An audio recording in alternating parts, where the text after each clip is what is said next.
मीरपुर नाम के शहर में तेजस अपनी पत्नी नीरू के साथ रहता था। पति पत्नी दोनों ही नौकरी करते थे। एक दिन तेजस गांव अपनी माँ के पास फोन करता है। हेलो, प्रणाम माँ। जीते रहो माँ, तुम दादी बनने वाली हो हैं? अरे वाह, ठीक है बेटा, मैं कल ही आती हूँ। जब माँ जी शहर पहुंची तो बेटी बहू ने बहुत अच्छे से स्वागत किया। लीजिए माँ जी चाय। अरे गर्मा गर्म पकोड़े ले आओ माँ के लिए। नीरू रसोई में गई और 2 मिनट में ही पकोड़े ले आई।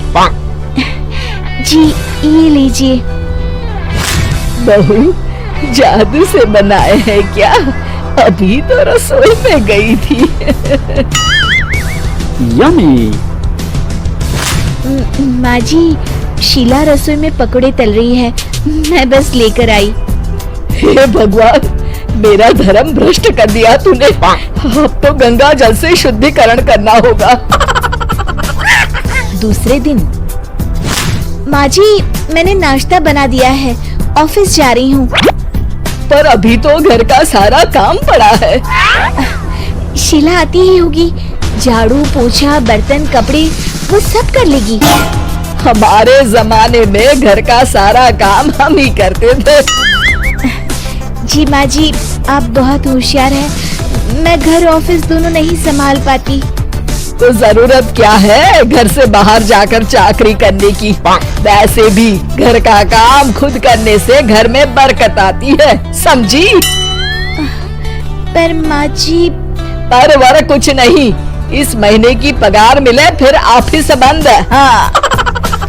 रात को नीरू तेजस से कहती है, सुनिए जी, माँ जी बोल रही थी कि मैं नौकरी छोड़ दूं।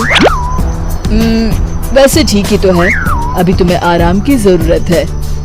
फिर भी आराम कहाँ, शीला को छुड़ाने के लिए बोल रही थी। तो अब 24 घंटे में इतना काम तो कर ही सकती हो।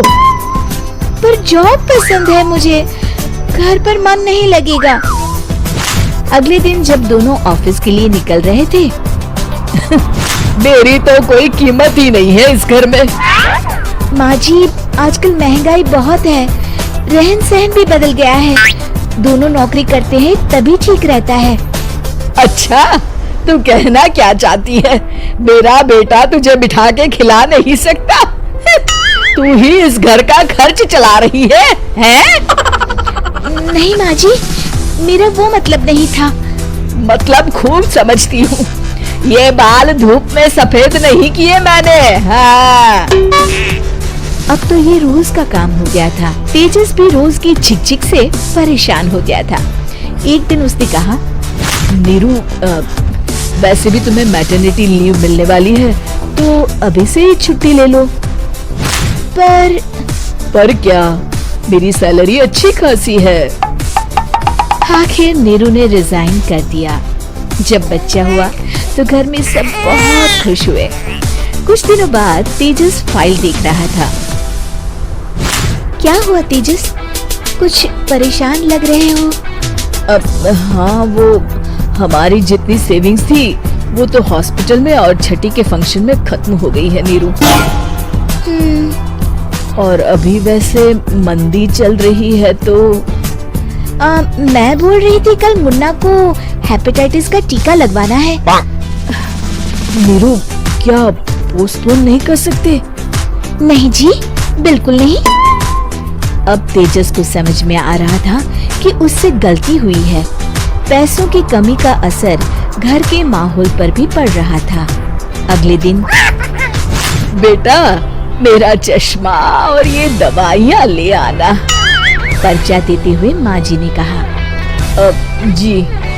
तेजस, मुन्ना के लिए दूध का डिब्बा और डायपर भी ले आना, और ये किराने के सामान की लिस्ट है, इसे भी लाना है। तेजस गुस्से में लिस्ट मरोड़कर फेंकता है और चिल्लाता है, पैसे क्या पेड़ पर उगते हैं? ये ले आना, वो ले आना। अरे पर ये जरूरत का सामान ही है। वो गुस्से में बिना कुछ कहे ऑफिस चला गया। अरे लंच तो ले जाइए। नीरू दौड़कर डिब्बा पकड़ाती है एक दिन खाना खाने के बाद नीरू, अब तो मुन्ना कुछ बड़ा हो गया, तो अब तुम वापस ज्वाइन कर लो ना जॉब। पर इस रिसेशन में जॉब मिलना बहुत मुश्किल है। ट्राई तो करो। फिर मुन्ना? माँ जी है ना, और एक फुल टाइम मेड भी लगा लेंगे। पर माँ जी, उन्हें तो पसंद नहीं। तभी माँ जी वहाँ आ जाती है और प्यार से नीरू के सर पर हाथ फेरते हुए बोलती है, अब मेरी समझ में आ गया बहू, पहले के और अब के समय में अंतर है। तुम काम शुरू करो, मुन्ना की जिम्मेदारी मेरी। मेरी प्यारी माँ जी। ये कहकर नीरू उनके गले लग गई। शिक्षा, परिवर्तन संसार का नियम है, हमें भी समय के साथ चलना चाहिए। उम्मीद है कि आपको हमारी ये कहानी पसंद आई होगी। कृपया हमारे चैनल को सब्सक्राइब करें और सभी अपडेट्स के लिए बेल आइकन जरूर क्लिक करें। और हाँ, वीडियो लाइक और शेयर करना मत भूलिएगा। Bye bye.